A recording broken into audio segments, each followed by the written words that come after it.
New at 5, we are taking an in-depth look at Metro Atlanta's traffic troubles and potential solutions. Many see expanding public transportation as a critical piece to the puzzle.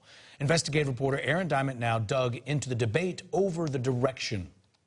Well, if you allow me to oversimplify for a second, when it comes to proposals for expanding public transportation in Metro Atlanta, you've got your bus people and you've got your train people. But experts we spoke with admit the solution is far more complex and ultimately a combination of both.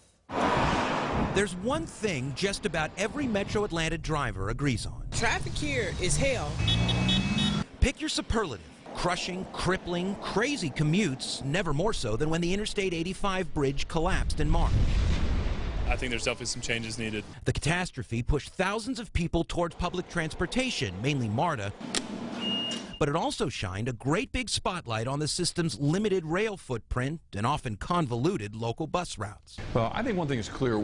We really need more options and choices. Dave Williams is the Metro Atlanta Chamber's VP of Infrastructure and Government Affairs. A recent study commissioned by the Chamber suggested Atlanta needs to seriously step up its transit game. It argues an $8 billion expansion of MARTA's heavy rail system along the Clifton Corridor, up Georgia 400 and out I-20 East would have a far larger local economic impact over time. But for Williams, even though MARTA has not expanded its rail system in nearly 2 decades, the solution is more complex. It's not just one. It's not just rail or bus rapid transit or local bus. It's what makes sense in context. Despite its size, Metro Atlanta's sprawl lacks the density of other major U.S. cities. A competing plan calls expanding rail a waste of time. Instead, it recommends policymakers should refocus MARTA on maintaining and improving its existing network and then invest in the construction of cost-effective bus lines. So we went to see MARTA CEO Keith Parker, whose shorter-term priorities include a mix of upgrading the current rail system with new trains and technology,